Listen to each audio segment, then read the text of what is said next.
Bonjour, je m'appelle Mélanie et je suis kinésiologue au groupe Promo Santé Laval. Aujourd'hui, je vous fais une courte capsule sur les bienfaits de la marche. Comme lors de la première capsule sur les trucs et astuces pour rester actif en temps de confinement, un des objectifs importants à respecter est de commencer progressivement. Il faut augmenter la durée et l'intensité des marches au fil des semaines et ne pas aller trop rapidement pour augmenter le risque de blessure. Il faut que le corps s'habitue à cette nouvelle charge d'activité-là. Donc, éviter d'aller faire des trop grandes randonnées en montagne, d'aller faire des trop grandes distances sur des terrains là, pas toujours plats, peut vous aider là, justement pour progresser au fil des semaines. Plusieurs éléments sont à prendre en compte pour garder sa motivation. En premier, il faut essayer de rester le plus constant possible. Donc, se faire un horaire, de décider qu'à chaque moment, vous allez marcher dans votre semaine. Ça peut vous permettre là, de rendre ça un petit peu plus officiel, un peu plus sérieux, qui va vous amener à marcher.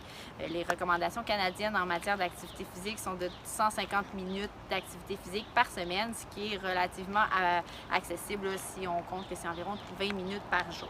Vous n'avez pas besoin de faire une activité physique de trop haute intensité pour en retirer des bénéfices. Une marche d'environ 30 minutes avec un léger essoufflement est suffisant pour avoir bien des bénéfices au niveau de notre santé mentale et physique. Un autre moyen de garder sa motivation aussi est de compter ses pas.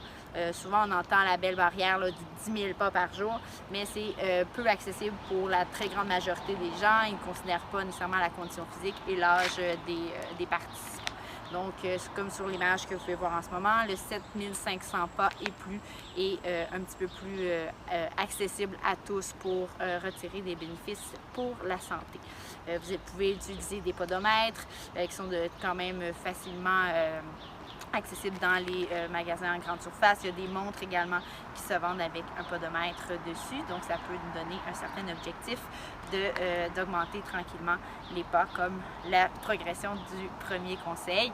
Si vous faites par exemple 3000 pas dans une semaine, dans une journée par exemple, l'objectif c'est pas d'augmenter à 1000 pas le lendemain, ça va être d'augmenter graduellement. Un autre moyen de garder sa motivation est d'essayer des nouveaux parcours, des nouveaux sentiers dans des quartiers qu'on ne connaît peut-être un petit peu moins, des parcs nationaux aussi qu'on a envie de visiter, leurs portes ouvrent graduellement, donc c'est un bon moyen de prendre l'air également et d'inclure la marche dans toutes nos activités quotidiennes pour aller faire notre épicerie, pour aller faire quelques petits achats.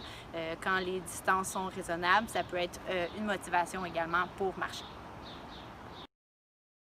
3 mauvaises excuses pour ne pas aller marcher sont la température, la fatigue et l'horaire. Donc la température, assurément, quand il fait trop chaud, trop froid, ça peut être facilement une raison pour ne pas aller marcher, mais si vous vous habillez correctement, vous utilisez les bonnes chaussures, il y a toujours une bonne façon d'aller marcher quand même.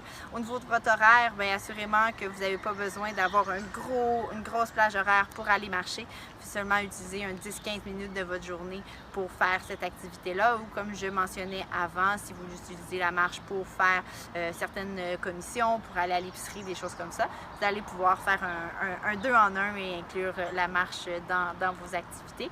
Et au niveau de la fatigue, naturellement, il faut faire attention. Si vous avez des recommandations de votre médecin, allez-y tranquillement, mais après une bonne marche, on se sent toujours beaucoup plus énergisé. Certaines variantes de la marche que vous pouvez adopter qui sont plus faciles parfois là, à intégrer à son quotidien, et la marche par exemple avec son animal. Donc si vous avez un chien, il y en a beaucoup qui servent de cette excuse-là pour aller marcher parce qu'il doit aller à l'extérieur. Donc ça peut apporter un aspect un petit peu plus sécuritaire également à la marche, le fait de devoir là, sortir avec l'animal. Donc c'est quand même intéressant pour ça. Il y a beaucoup de clubs de marche aussi dans la région de Laval, donc n'hésitez pas à les contacter. Assurément, en ce moment, le moment n'est pas le meilleur, mais ils sont actifs la majorité pour toute la période estivale et l'automne. Donc, n'hésitez pas à les contacter. Vous avez tous les détails sur notre site Internet. Et vous pouvez aussi agrémenter votre marche avec des bâtons. Donc, ça peut être intéressant quand vous faites de la marche un petit peu plus en sentier, si vous avez des problèmes d'équilibre également, ou si vous voulez solliciter un petit peu plus les membres supérieurs. C'est une bonne façon d'ajouter la marche. Et une ressource qui est intéressante, c'est le petit guide La marche, un geste naturel. Voilà, j'espère que vous avez apprécié les conseils qui vous ont été donnés dans la capsule. N'hésitez pas à la partager à votre entourage. Vous pouvez également visiter notre page Facebook ou notre compte YouTube pour toutes les autres capsules en nutrition et en activité physique. La clinique Promo Santé offre également toujours ses services en nutrition et en activité physique en ligne. Et nous offrons aussi certains services à nos partenaires communautaires en temps de pandémie. Si vous voulez plus de détails sur l'organisme ou groupe Promo Santé Laval, visitez notre site web, notre page YouTube et notre page Facebook. Merci, bonne journée.